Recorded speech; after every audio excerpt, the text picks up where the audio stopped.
Ji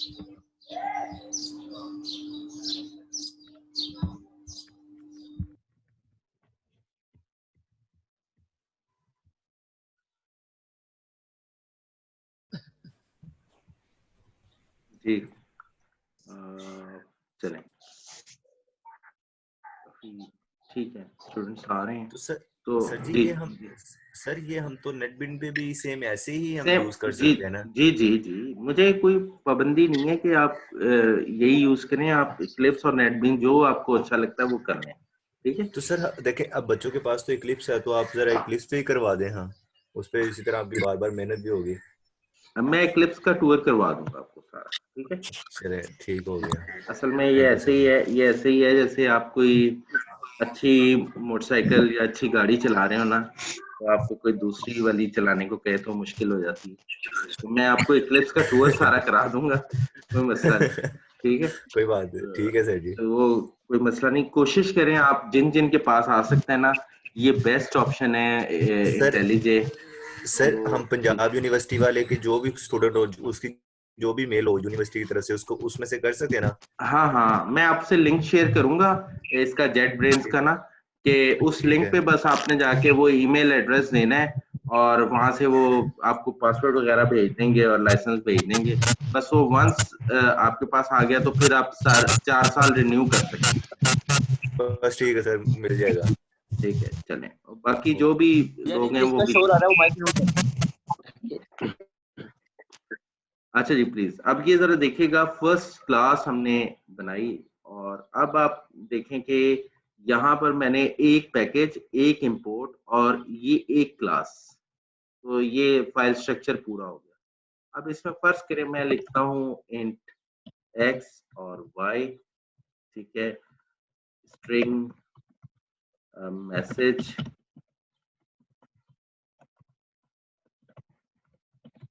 welcome to Java world suppose. अब याद रखें कि जावा की जैसे हम सी प्लस प्लस में करते थे ना, हम क्लास बनाते थे और उस क्लास को टेस्ट करने के लिए मेन नीचे फंक्शन बनाते थे। जावा में उस तरह नहीं है, जावा में क्लास यानी एक फाइल में सिर्फ क्लास ही हो सकती है, मेन या कोई भी फंक्शन अकेला बगैर क्लास के नहीं लिखा जा सकता। यहाँ पर जिस क्लास को एग्जीक्यूट करना है, उस क्लास को फिर उस क्लास के अंदर ही मेन लिखा जाता है। तो ये देखिए मैं जो है ESVM लिख रहा हूँ, तो इसने ये मेन डिफाइन करके है। आप इस मेन से वाकिफ हैं, इतने मेन से आप पहले सी प्लस प्लस में वाकिफ हैं, ठीक है। लेकिन जावा जो है इसके साथ पब्लिक, स्टैटिक और ये भी लगाती है, और इस मेन में ये स्ट्रिंग अरे पास कर रही है जिसका नाम आर्ग्स रखा हुआ है। तो ये फिलहाल आप याद कर लीजिए कि जब भी मेन लिखना है तो वो ऐसे लिखना है। मैंने इस टूल का फायदा उठाते हुए आपने देखा होगा, मैंने सिर्फ PSVM, ये पब्लिक स्टैटिक वॉइड मेन का पहला पहला वर्ड जो है ये लिखा और एंटर किया, तो उसने खुद ही ये जो है मेन बना दिया। इस तरह के बहुत सारे फीचर इसमें ना, ये बहुत इंटेलिजेंट आईडी है, बहुत सारे फीचर हैं इस तरह। तो इस वजह से लोग पसंद करते हैं इस टूल को। खैर, अच्छा आप जरा देखें कि मैं एक स्क्रीन पे एक मैसेज देना चाहता हूँ, एस आउट लिखूंगा, ये भी उसी तरह से स्मॉल है। तो एस आउट का मतलब है this is system dot out dot print line. ये जो आप सी आउट लिखते थे सी प्लस प्लस का, ये जावा में उसके इक्विवेलेंट है, ठीक है। अब इसके अंदर आप जो भी मैसेज देना चाहते हैं, जैसे ये मैसेज जो है जो यहाँ पर आपने लिखा, इस मैसेज को आप स्क्रीन पे प्रिंट करना चाहते हैं, तो आप इसके प्रिंट लाइन के अंदर डबल कोट्स में ये मैसेज लिखें। ये आपका जो है ये एग्जीक्यूशन का बटन है, ये आप दबाएंगे रन, तो ये आप ज़रा देखें कि कंसोल पे ये मैसेज प्रिंट हो गया, ठीक है। तो इसका मतलब क्या हुआ कि जब मैंने ये कोड लिखा, अब मैं इसको आपको वापस दिखाना चाहता हूँ। तो जब मैंने ये कोड लिखा तो मैंने इस फाइल स्ट्रक्चर को फॉलो किया। सबसे पहले पहला पार्ट जो कि ऑप्शनल था उसमें, लेकिन अगर डिफाइन करेंगे तो उधर पैकेज आएगा, तो उधर हमने पैकेज बनाया। दूसरा पार्ट जो कि फिर ऑप्शनल था, उधर एक से ज़्यादा मल्टीपल इंपोर्ट स्टेटमेंट आ सकते थे, लेकिन हमने एक इंपोर्ट यूज़ की। लेकिन हालांकि उसको कोड में बिल्कुल यूज़ नहीं किया, लेकिन मैंने सिर्फ लिख के दिखा दिया इंपोर्ट आता है, ठीक है। और पार्ट 3 जो है उसमें आपकी मिनिमम एक क्लास और मैक्सिमम मल्टीपल क्लासेस हो सकती हैं। और क्लासेस के बारे में हमने बात की थी कि क्लासेस जो हैं ये कॉन्क्रीट हो सकती हैं, क्लासेस एब्स्ट्रैक्ट हो सकती हैं और इंटरफेसेस हो सकती हैं। ये जो पीस ऑफ कोड दिखाया है ये क्लास कॉन्क्रीट क्लास के ज़ुमरे में आती है। इसमें एक ही फंक्शन है और वो इम्प्लीमेंटेड है जो मेन है, ठीक है? तो इसमें कोई अनइम्प्लीमेंटेड चीज़ नहीं। तो आपने ये केस अभी, ये वाला केस, इस केस के साथ आपने ये फाइल देखी। कोई इश्यू यहाँ तक? जी, कोई प्रॉब्लम? चलें, गुड। अच्छा, अब मैं बात करना चाह रहा था इंटरफेसेस। इंटरफेसेस वो होते हैं जो फुली अनइम्प्लीमेंटेड होते हैं, यानी 100% अनइम्प्लीमेंटेड, 100% अनइम्प्लीमेंटेड जो क्लासेस होती हैं, सी प्लस प्लस वगैरह में उन्हें भी एब्स्ट्रैक्ट रखा जाता था, लेकिन जावा ने कहा कि नहीं भाई, जो 100% अनइम्प्लीमेंटेड है वो आप इंटरफेस बनाएंगे। अब आप जरा देखें, इंटरफेस और कॉन्क्रीट क्लास जो है ये एग्जैक्टली अपोजिट है आपस में। वो 100% इम्प्लीमेंटेड है और ये 100% अनइम्प्लीमेंटेड, जबकि एब्स्ट्रैक्ट क्लास इन दोनों के दरमियान की चीज, जो कि ना कि फुली इम्प्लीमेंटेड है और ना फुली अनइम्प्लीमेंटेड, वो पार्शली। इस तरह से लॉजिकली तीन तीन हिस्सों में हमने ये सेक्शन डिवाइड किया हुआ है। और जी, तो ये जो तीन हिस्सों में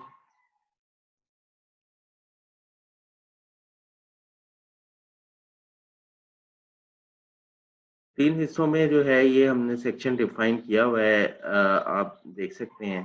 तो इसको अगर मैं आपको दिखाऊं तो अच्छा, अब मैं ऐसी कोई एग्जांपल दिखाना चाह रहा हूं जिसमें हम ये तीनों चीजें इम्प्लीमेंट होती नजर आती हैं, ठीक है? तो मैं स्टार्ट करूं प्लीज? Ji sir. जी, तो इससे ये होगा यस कि सर। हमें ना थोड़ा सा कोड जो है वो समझ आना शुरू हो जाएगा, ठीक है? अब एग्जांपल हम लेते हैं क्लास शेप की एग्जांपल, ठीक है? और इससे हम कह देते हैं क्लास शेप को पब्लिक वॉइड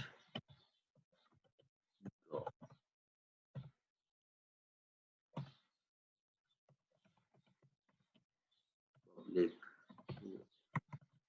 फ्लोट एरिया। अच्छा, अब जैसे मैंने ये डिफाइन किया तो ये देखिए वो कह रहा है ऐड मेथड बॉडी, ठीक है, या मेक ड्रॉ एब्स्ट्रैक्ट। तो मुझे कह रहा है कि इस तरह से फंक्शन जो है ना, ऐसा फंक्शन नहीं होता। ये नहीं, उसने फौरन मुझे जो है इस पे एरर खींचना शुरू कर दिया, ठीक है? वो कह रहा है इस फंक्शन को या तो एब्स्ट्रैक्ट डिक्लेयर करो या बॉडी। अगर मैं ये वाले पे क्लिक करता हूँ तो देखें इसने बॉडी बना दी, ठीक है? और अगर मैं जो है इस इधर आप देखें कि अगर मैं इधर एब्स्ट्रैक्ट डिफाइन करता हूँ तो, या इस पे क्लिक करता हूँ तो ये इस फंक्शन को एब्स्ट्रैक्ट कर देगा, ठीक है? तो इसका मतलब ये हुआ कि एब्स्ट्रैक्ट डिफाइन करने से क्या होगा? जी, प्लीज बताइएगा। एब्स्ट्रैक्ट डिफाइन करने से क्या होगा? सर उससे ये होगा कि जब हम किसी क्लास को इससे लॉजिक एक्सटेंड करेंगे तो उसमें हमें डिफाइन करना लाजमी हो जाएगा। यस, बिल्कुल सही। तो इधर ये ऐड कर लें कि जब भी यानी ये एब्स्ट्रैक्ट फंक्शन, यानी ये मैथमेटिकली अनडिफाइंड या और एब्स्ट्रैक्ट फंक्शन डिफाइन होते हैं, तो यहाँ पर मैं लिख रहा हूँ they need redefine in their child classes.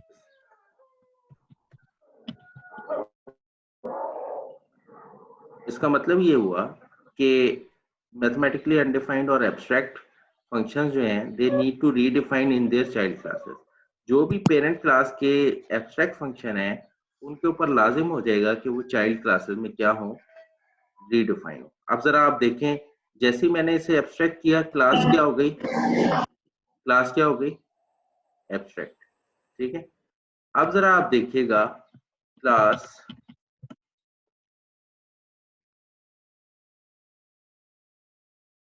अच्छा जी, class circle x tends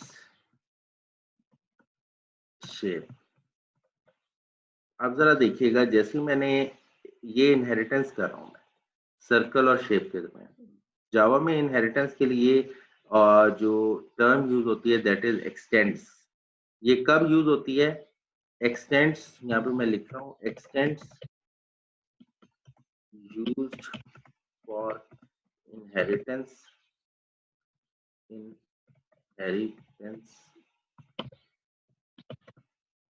between two classes। अगर दो क्लासेस के दरमियान इनहेरिटेंस है तो क्या यूज होगा? एक्सटेंड। सर्कल जो है इस केस में circle is a child while shape is parent। तो इस केस में जो एक्सटेंड से पहले लिखा हुआ है नाम वो आपका चाइल्ड क्लास है और जो एक्सटेंड के बाद लिखा हुआ है दैट इज पेरेंट। ठीक है, अब ये देखें, ये अभी भी इसे रेड कह रहा है। वो क्या कह रहा है? कह रहा है कि इम्प्लीमेंट मेथड। कौन से मेथड इम्प्लीमेंट करूंगी? या दूसरी ऑप्शन क्या दे रहा है? Make circle abstract. वो कह रहा है या तो सर्कल को भी एब्स्ट्रैक्ट डिफाइन करो या क्या करो, इम्प्लीमेंट मेथड करो। कौन से मेथड कि इम्प्लीमेंट करूंगी? कौन से मेथड इम्प्लीमेंट? शेप के दोनों का ड्रॉ का भी और एरिया का भी। जी तो बिल्कुल दोनों सही। एब्स्ट्रैक्ट थे। जी बिल्कुल सही। इसका मतलब है कि जो शेप के अनडिफाइंड मेथड थे ऊपर, वो सर्कल को क्या करने पड़ेंगे? इम्प्लीमेंट। जैसे मैं इधर इम्प्लीमेंट पे क्लिक करूंगा तो उसने देखेंगे मुझे ऑप्शन दे दी और मैं ऐसे कह रहा हूँ हाँ ठीक है कर। अब देखें, जब ये चाइल्ड में इन्हें डिफाइन किया तो उसने उसके ऊपर एनोटेशन लगाई है @ ओवरराइड। ये एनोटेशन जो है ये एक कॉन्सेप्ट आया था ऑब्जेक्ट ओरिएंटेड प्रोग्रामिंग के बाद, एस्पेक्ट ओरिएंटेड। तो उस वजह से यानी एस्पेक्ट्स डिफाइन करते हैं आप प्रोग्रामिंग में, तो ये एनोटेशंस का कॉन्सेप्ट यानी इसके पीछे एक मीनिंग मौजूद है। @ ओवरराइड का मतलब है कि ये फंक्शन पेरेंट में डिफाइन था, चाइल्ड में इसको रीडिफाइन किया जा रहा है। तो यही मैंने यहाँ पर लिखा था, आप जरा गौर करें, they need to redefine in their child classes. तो देखिए उसने रीडिफाइन करवा रहा है यहाँ पे। अब अगर मैं यहाँ पर ड्रॉ के बारे में लिखूं, अब जाहिर है मैं इधर ग्राफिक्स, यानी मेरा मेन काम ये नहीं है कि मैं ग्राफिक्स को यूज करूं, मेरा काम सिर्फ इतना है कि मैं आपको एक बिहेवियर दिखाऊं। तो मैं यहाँ पर सिर्फ एक आउटपुट स्टेटमेंट लिख देता हूँ, सर्कल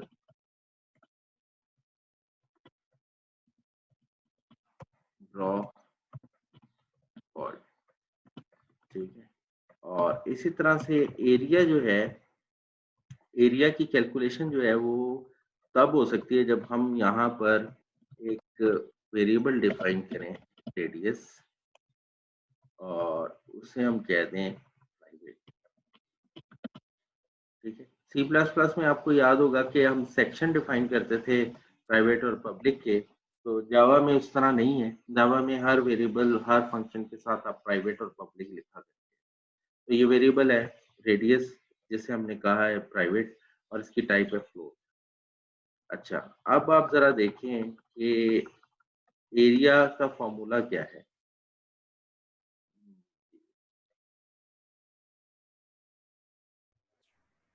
पाई आर स्क्वायर। हाँ जी, पाई आर स्क्वायर है। ये है पाई की वैल्यू लिख दूं? 3.17। हाँ, 3.14159 शायद है। स्टैटिक रेडियस, स्टैटिक रेडियस ठीक है। और ये आ गया। अब इससे कोई मसला आ रहा है, वो मसला जरा देखिएगा। वो कह रहा है कि कास्ट टू फ्लोट, कह रहा है इसको जो है ना फ्लोट में आप करें। अच्छा, जावा में ना कुछ कबाहतें हैं, कबाहतें वो अच्छाई के लिए हैं, बुराई के लिए नहीं है यकीनन, लेकिन एक प्रोग्रामर को स्ट्रिक्टली रूल्स फॉलो करने में ज़रा मुश्किल होती है। तो यहाँ पर आप ज़रा देखिए, मैंने लिखा है लिटरल वैल्यू लिखी है 3.14159। जब ये डेसिमल वैल्यू हम कहीं पर भी जावा में यूज़ करते हैं ना, तो वो डेसिमल वैल्यू जो है वो actually by default double value consider होती है। लेकिन मैं आपको पता है इस फंक्शन में क्या रिटर्न कर रहा हूँ, फ्लोट। तो मुझे इसके साथ एफ लिखना पड़ा कि नहीं भाई ये जो है डबल कंसीडर ना करना, ये फ्लोट कंसीडर करना। वैल्यू इतनी है, जो आखिरी ये एफ लिखा है ये सिर्फ बताने के लिए है कि ये जो कांस्टेंट है ये, हाँ ये कांस्टेंट जो है ये फ्लोट वैल्यू है, it's not a double value. अगर मैं ये एफ नहीं लिखूंगा तो ये डबल में ही कंसीडर करता रहेगा, ठीक है। अगर मैं एक इसी तरह से इंटीजर लिखूंगा ना, यानी अगर मैं फर्ज करें 45 लिखूंगा, तो ये 45 को बाय डिफॉल्ट इंटीजर कंसीडर करता है। तो अगर मुझे उसे लॉन्ग देना है तो मुझे उसके साथ एल लिखना पड़ता है। तो यहाँ पर इसी तरह से ये डबल कंसीडर कर रहा है इस फ्लोट वैल्यू को, तो मुझे इसके साथ एफ लिखना पड़ेगा कैपिटल, तो तब इसे पता लगेगा अच्छा ये फ्लोट है। और ये इनटू रेडियस और इनटू रेडियस। अच्छा, अब अगर आप फर्ज करें आप कहते हैं कि मैं इधर एफ नहीं लिखता तो ये एरर देता है, इससे पहले आप यहाँ पर ऐसे लिखते कास्ट, तो तब भी ठीक। इसका मतलब है कि जो मर्जी मल्टीप्लाई करके रिजल्ट बेशक आपका जो है ये फ्लोट बना, आपने यानी फर्ज करेंगे डबल बना, यानी क्योंकि ये डबल वैल्यू है और ऊपर वाली दोनों ये रेडियस जो है ये फ्लोट वैल्यू है, तो इसका रिजल्ट डबल में आएगा। लेकिन जब आपने पैरेंथेसिस में फ्लोट लिख दिया, इसका मतलब जो भी रिजल्ट आया उसे किस में कन्वर्ट कर दो, फ्लोट में। तो यहाँ पर फ्लोट ही है तो वो एक्सेप्टेबल। ऐसे भी हो सकता है, यानी इसके साथ एफ भी लिख सकते हैं और यहाँ पर ये कास्ट ऑपरेटर भी लगाया जा सकता है, बोथ कैन बी। तो जो भी आपको सूट करे तरीका। अच्छा, अब तीसरी चीज ये थी कि इस क्लास का कंस्ट्रक्टर बनाना था, पब्लिक सर्कल, और इसमें आप इसका रेडियस जो है वो आप 0.0 एफ कह दें, ठीक है। दूसरा कंस्ट्रक्टर जो है वो आप ये ले लें, इसमें आप फ्लोट आर और यहाँ पर आर एक्सेप्ट कर लें, ठीक है। तो ये दो कंस्ट्रक्टर ओवरलोडेड आपने डिफाइन कर दिए। और ड्रॉ और एरिया और सर्कमफ्रेंस भी होता है, हाँ जी। तो आप देखें कि पेरेंट में सिर्फ ड्रॉ और एरिया था, सर्कमफ्रेंस जो है ये सर्कल का अपना फंक्शन है, तो डिफाइन कर दें सर्कमफ्रेंस। तो अब आप जरा देखें, तकरीबन इससे मिलता जुलता ही है। यहाँ पर आ जाएगा 2 इंटू वाई और रेडियस हटा देना, एक रेडियस हटा दें, वाई आर है, ठीक है ना। तो अभी इसे फिर तकलीफ हो रही है शुरू, वो कह रहा है कि जी जो है ये कास्ट टू फ्लोट, तो हमने किया हुआ तो है फ्लोट ये। अच्छा, अभी भी इशू है, तो इसका बेस्ट तरीका ये है वाई के साथ लगा देना फ्लोट, आपने टू जी से लगाया। जी जी वही लगा रहा हूं ये, ठीक है। तो ये सर्कमफ्रेंस कैलकुलेट हो गया, ठीक है। अब मैं अगर आप देखें यहाँ पर सर्कल का ऑब्जेक्ट बनाते हैं हम, तो सर्कल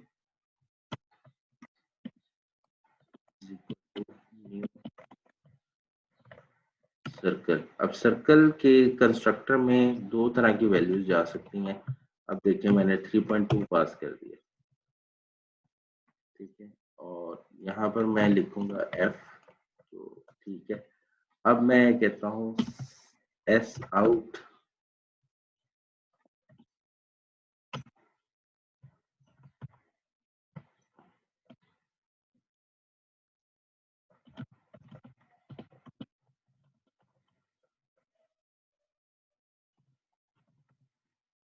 सर्कल डॉट ड्रॉ। अच्छा ठीक है, वो यस वो स्ट्रिंग टाइप नहीं है ड्रॉ का। जी जी जी जी जी।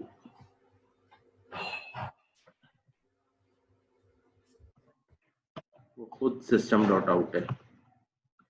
अच्छा सर्कल ड्रॉ है, उसके बाद है एरिया, ये एरिया कर लेते हैं, एरिया सर्कल डॉट एरिया। उसके बाद है सर्कमफ्रेंस, इसे हम सर्कमफ्रेंस कह देते हैं।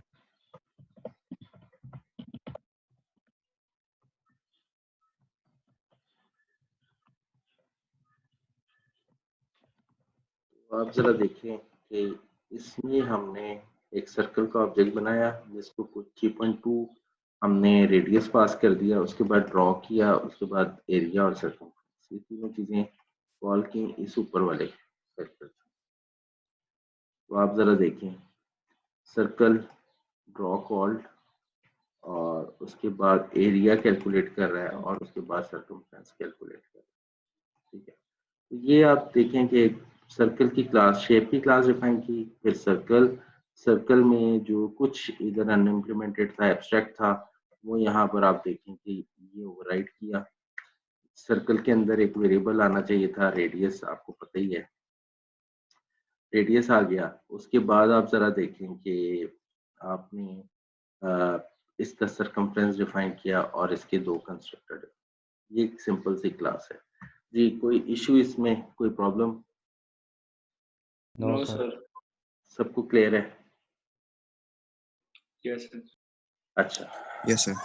अब आप जरा देखें कि एक और चीज है यहाँ पर एक और चीज है, वो क्या है कि हर शेप जो है वो सेंटर भी पोजेस करती है, ठीक है ना, यानी हर शेप का अपना कोई सेंटर भी होता है। तो यहाँ पर आप जरा देखें, मैं एक क्लास बनाता हूँ, पॉइंट की क्लास, और यहाँ पर मैं डिफाइन करता हूँ point int X, X axis और वाई एक्सेस पे पॉइंट होता है ना, तो ये उस पॉइंट के दो कोऑर्डिनेट्स आ गए। ठीक है, अब मैं इधर कहता हूँ इसका कंस्ट्रक्टर,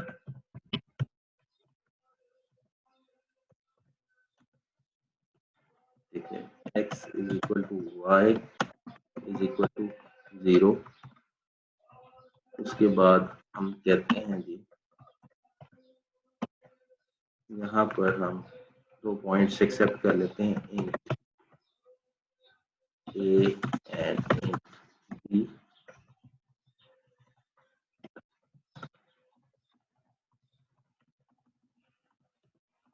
सही है, उसके बाद हम पॉइंट को डिस्प्ले कर लेते हैं।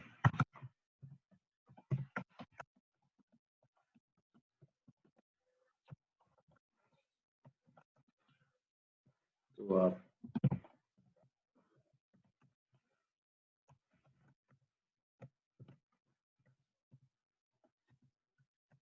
जी सदीक बोलिए।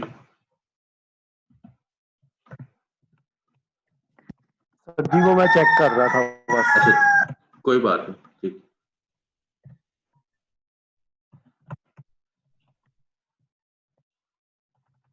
ये आप जरा देखिए, मैंने पॉइंट को डिस्प्ले करने के लिए जिस तरह पॉइंट डिस्प्ले होता है उसी तरह से हमने कोशिश की है, ठीक है। और यहाँ पर एक्स और वाई को हमने रखा और इसको इनक्लोज कर दिया हमने पैरेंथेसिस में। अब मैं ये पॉइंट का एक यहाँ पर जो है पॉइंट का एक वेरिएबल बनाता हूँ, सेंटर। सही है, ये मैंने कौन सा रिलेशनशिप किया जी, प्लीज हमजा साहब बताएंगे?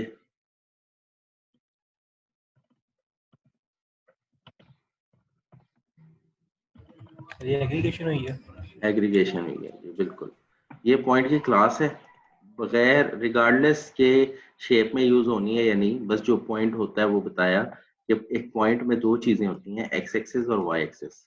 इसके एक कंस्ट्रक्टर खाली बनाया, एक कंस्ट्रक्टर ओवरलोडेड बनाया, एक डिस्प्ले का फंक्शन बना दिया, बाकी कुछ भी नहीं है। आप इसमें चाहें तो सेटर गेटर बना सकते हैं। अच्छा, सेटर गेटर इन टूल्स में बनाना बहुत आसान है।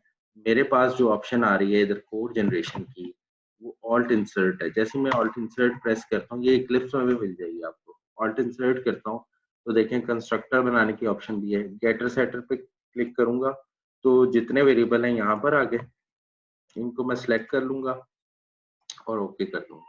ये देखें, ये सारे इसने गेटर सेटर खुद ही बना। तो क्लासेस बनाना ना ये लेबर है, तो बस वेरिएबल डिफाइन करें, बाकी चीजें ऑटो जनरेट कर देता है ये टूल। ठीक है, इसी तरह से वो इक्लिप्स भी करेगा, वो नेटबीन्स भी करेगा, मसला नहीं। अच्छा, अब यहाँ पर आप देखें शेप में क्या डिफाइन हो गया, सेंटर। अब मुझे बताइएगा कि मैं सेंटर को कैसे इनिशियलाइज करूं शेप की क्लास में। जी प्लीज, कोई आप सजेस्ट करें। सर सर ड्रॉ के लिए हम यूज कर सकते हैं सेंटर को। ड्रॉ के लिए यूज कर सकते हैं जी, ड्रॉ के लिए बिल्कुल ठीक है, यूज कर सकते हैं, लेकिन यहाँ पर हम क्या कैसे करेंगे जी। शेप में दो चीजें रिसीव होंगी, शेप को एक्स और वाई। इनिशियलाइज करेंगे। हाँ, कैसे कैसे? शेप को इनिशियलाइज करके इसमें जो सेंटर है उसका नया ऑब्जेक्ट बना देंगे। बिल्कुल, ये बना रहा हूँ मैं। ठीक है, तो पॉइंट और इसमें एक्स और वाई। ठीक है, इसमें देखें अब मैंने क्या किया है कि शेप की क्लास में एक कंस्ट्रक्टर बनाया और उसमें दो पैरामीटर्स पास किए, एक्स और वाई। और ये पैरामीटर्स किस लिए थे कि हर शेप का सेंटर हो सकता है, और इसके अंदर आके मैंने सेंटर का ऑब्जेक्ट बना दिया, जबकि यहाँ पर ये क्या था, सिर्फ और सिर्फ रेफरेंस था। ठीक है, ये सिर्फ और सिर्फ क्या था, रेफरेंस। तो इस रेफरेंस को मैंने इस जगह पर जाकर ऑब्जेक्ट बनाया, सॉरी, इस जगह पर जाकर ऑब्जेक्ट क्रिएट किया, पॉइंट ऑब्जेक्ट क्रिएशन कंस्ट्रक्टर। इसका मतलब आप जरा गौर करें, नीचे इश्यूज आ गए। वो कह रहा है जी कि यहाँ पर मसला हो रहा है, अब गुजारा नहीं होगा। वो क्यों गुजारा नहीं होगा, तो जरा देखिएगा। यहाँ पर लिखना पड़ेगा आपको सुपर, और सुपर में इस केस में लिखना पड़ेगा 00, तो गुजारा हो जाएगा। इस केस में क्या करना पड़ेगा, अब देखें जरा। अब यहाँ पर आप int X comma Y comma float F, circle को चेंज किया आपने, और यहाँ पर आपको लिखना पड़ा सुपर और एक्स और वाई। अब ये एरर दूर हो गए। अब देखिए, लेकिन नीचे शुरू हो जाएगा। अब यहाँ मसला शुरू हो गया। अब आप यहाँ पे क्या क्या कह रहे हैं, 10,5। अब ये भी मसला हल हो गया। यानी अब देखिए आपने चेंज किया। मैं जरा रिपीट करता हूँ। मैंने शेप की क्लास जो थी, मैंने ये कहा था कि ये शेप की क्लास जो है, एब्स्ट्रैक्ट क्लास जो है, ये एक पार्शियली इम्प्लीमेंटेड क्लास होगी। तो अब आप देखें ये कंप्लीट डेफिनेशन पे आ रही है। इसमें पहले ये सिर्फ दोनों फंक्शन अनइम्प्लीमेंटेड थे, पार्शियल तो नहीं थी, कंप्लीटली अनइम्प्लीमेंटेड बन रही थी। तो इस पे मोटिवेशन बन रही थी कि एब्स्ट्रैक्ट से इसे क्या कर दो, इंटरफेस कर दो। लेकिन नहीं, हमने फिर जब इसे सोचा तो हमें पता लगा कि हर शेप का एरिया, ड्रॉ और सेंटर भी होता है। सेंटर एक एट्रीब्यूट है। इंटरफेसेस जो है उनमें एट्रीब्यूट नहीं डिफाइन हो सकते, ये याद रखिएगा। अच्छा, अभी ये सेशन फिर खत्म होगा, फिर आपने ज्वाइन करना है। तो इंटरफेसेस के बारे में आप ध्यान में रखिएगा कि ये जो है, ये इनमें एट्रीब्यूट्स नहीं डिफाइन हो सकते। ऐसी क्लासेस जिनमें एट्रीब्यूट भी एग्जिस्ट कर रहे हो, तो उन यानी ऐसी एब्स्ट्रैक्ट क्लासेस जिनमें एट्रीब्यूट भी एग्जिस्ट कर रहे हो, फिर वो जो है वो इंटरफेसेस की तरफ नहीं जा सकते। तो शेप जो है ये एक ऐसी क्लास है जिसमें एक एट्रीब्यूट एग्जिस्ट कर रहा है कि उसका सेंटर भी हो। तो सेंटर जो है वो कैसी चीज है, सेंटर एक पॉइंट है। और पॉइंट में अगर आप सोचें तो दो चीजें हैं, उसके एक्स कोऑर्डिनेट और वाई कोऑर्डिनेट। तो हमें यहाँ से पता लग रहा है कि ये पॉइंट जो है ये एक सादा पॉइंट है, यानी यहाँ पे मैं इंट सेंटर लिख के गुजारा नहीं कर सकता। इंट सेंटर से मतलब ये है कि सेंटर में एक इंटीजर टाइप का वेरिएबल आ सकता है, जबकि सेंटर में 2 कोऑर्डिनेट्स आते हैं एक्स और वाई। तो इसका मतलब ये वाली क्लास जो है इसे डिफाइन होना पड़ेगा। तो हमने यहाँ पर आप देखें पॉइंट की क्लास डिफाइन की और उसमें 2 चीजें आपने डिफाइन की, एक्स और वाई ऑफ टाइप इंटीजर।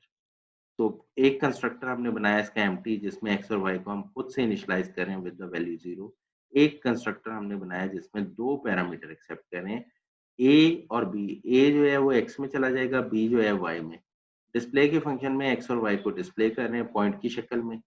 और अगर आप देखें getter, setter, get X, set X, get Y, set Y, ये सिर्फ और सिर्फ दोनों वेरिएबल के गेटर सेटर, बाकी इस क्लास में एज सच कुछ नहीं। ठीक। अच्छा, इस क्लास को हमने यहाँ पर जो है हमने पॉइंट क्लास का रेफरेंस बनाया। जब शेप क्लास का कोई ऑब्जेक्ट बनाएगा, अब शेप क्लास में क्योंकि पॉइंट डिफाइन है, तो पॉइंट का ऑब्जेक्ट बनने के लिए पॉइंट को 2 वैल्यूज चाहिए, एक्स और वाई। ठीक है। तो पॉइंट, तो शेप क्लास ने उन 2 पैरामीटर को एक्सेप्ट किया और अपने, जब ये सेंटर को क्रिएट कर रहा था तो इसने बताया कि सेंटर एक्चुअली किन 2 लोकेशंस पे, एक्स और वाई, उसके कोऑर्डिनेट्स क्या हैं। तो ये आपने पॉइंट को पास कर दिया। यहाँ पर ये इसका ऑब्जेक्ट कंप्लीट हो गया। तो जब यहाँ पर कंस्ट्रक्टर आपने डिफाइन किया ऐसा, तो इसका मतलब है कि जो सर्कल है उसमें आप लाजमी तौर पर इसका पेरेंट का कंस्ट्रक्टर कॉल करें। तो जावा में जब भी पेरेंट का कंस्ट्रक्टर होता था, आपको याद होगा सी प्लस प्लस में हम यहाँ कॉलन लगा के करते थे। तो यहाँ पर वो वाला केस नहीं है, यहाँ पे बस सुपर लिखा जाता है। सुपर का मतलब है कि ये पेरेंट है इसका कंस्ट्रक्टर, और यहाँ पे इस कंस्ट्रक्टर में 2 चीजें पास हो रही हैं, तो सुपर में आप वो 2 चीजें पास करें। तो जो खाली सर्कल का ऑब्जेक्ट है उसमें आपने सुपर में 0 0 पास कर दिया और रेडियस भी 0 0।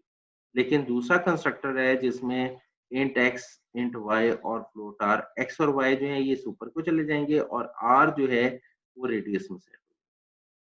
तो सुपर में 2 चीजें पास करनी है। जब आपका कंस्ट्रक्टर खाली कॉल होगा तो 0 0 पास कर दिया, और जब कंस्ट्रक्टर में तीनों चीजें रिसीव हो रही हैं, एक्स वाई और आर, तो एक्स और वाई तो सुपर को और आर जो है वो रेडियस। उसके बाद अब आप जरा देखें कि सर्कल का ड्रॉ जो है वो इतना सादा नहीं है। यहाँ पर आप देख सकते हैं कि point, sorry, centre dot display भी कॉल होगा। ठीक है, इसे बेशक पहले कॉल कर लें।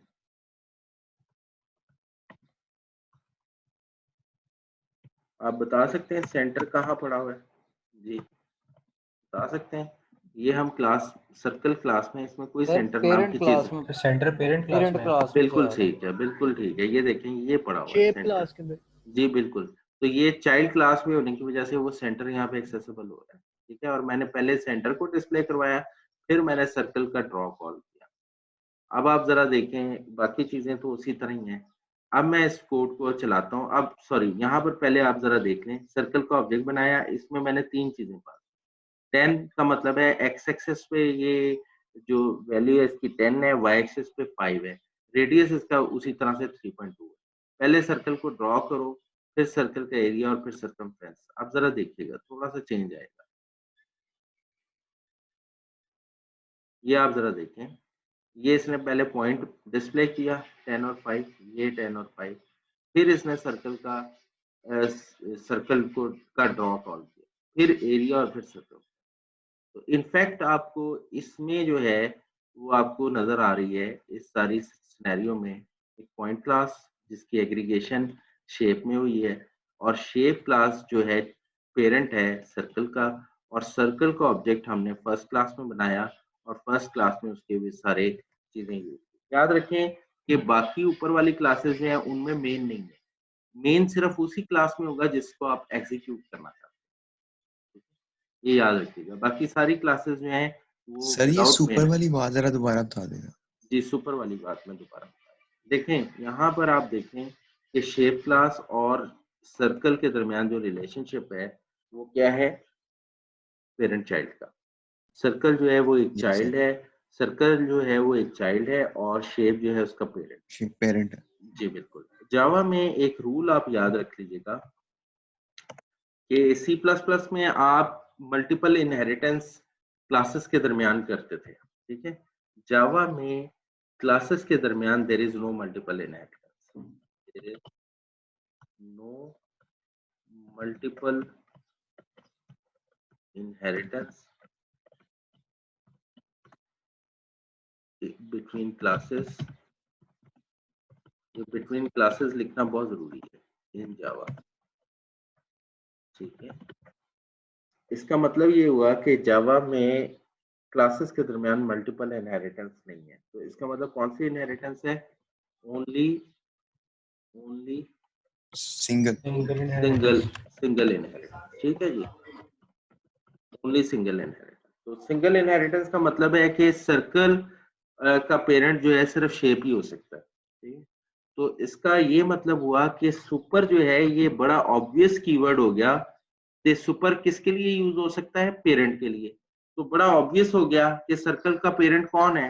कौन हो सकता है? बस एक ही हो सकता है, वो शेप। तो ये सुपर जो है ये फिर इसके पेरेंट का कंस्ट्रक्टर ही कॉल हो रहा है, प्रोवाइडेड ये कि पेरेंट में दो इंटीजर एक्सेप्ट करने वाला कंस्ट्रक्टर होना चाहिए। तो देखें आप पेरेंट में दो इंटीजर वाला कंस्ट्रक्टर बनाया हुआ ना आपने, तो इसका हाँ, इसका मतलब है कि सुपर यानी शेप लिखना जरूरी नहीं है यहाँ पे। अब मैं अगर यहाँ पे शेप लिखूंगा तो देखें ये फौरन इसने जो है ना बुरा बनाना शुरू कर दिया। यहाँ पे आपको क्या लिखना है? सुपर ही लिखना है, सुपर, क्योंकि वो क्लियर है कि वो सिंगल इनहेरिटेंस ही है। उस सर्कल जो है वो हमेशा यानी सर्कल का पेरेंट शेप ही है, तो सुपर हमेशा शेप को ही रेफर कर रहा है। लेकिन सिर्फ शेप में ये होना चाहिए कि दो पैरामीटर वाला कंस्ट्रक्टर होना चाहिए। अब फर्ज करें मैं इसको थोड़ी देर के लिए कमेंट कर देता हूँ, जैसे मैंने कमेंट किया इसको मुसीबत पड़ गई, ठीक है ना। इसका मतलब ये हुआ कि वहां पर उसे कंस्ट्रक्टर नहीं मिल रहा, तो मैं इसे ओपन कर देता हूँ तो अभी इश्यू ठीक हो। तो ये एक पहली बात। अच्छा, अब सवाल ये है, अब आप ये पूछते होंगे कि जी मल्टीपल इनहेरिटेंस तो C++ में एक फीचर के तौर पे क्लेम की जाती थी, तो जावा ने मल्टीपल इनहेरिटेंस को क्यों रोका? अच्छा, जावा ने ना बहुत सारी चीजों को कमर्शियल बेसिस पे सोचा। C++ ने उन चीजों को कमर्शियल एस्पेक्ट्स पे नहीं सोचा। C++ ने मतलब फीचर देने के यानी जो ग्रेड था ना C++ का, वो फीचर ओरिएंटेड था, क्योंकि मैं बस मैक्सिमम फीचर दूं। जावा ने ना चीजों को लॉजिकली सोचा, उसने फीचर को कंपेयर किया एस्पेक्ट कमर्शियल एस्पेक्ट से।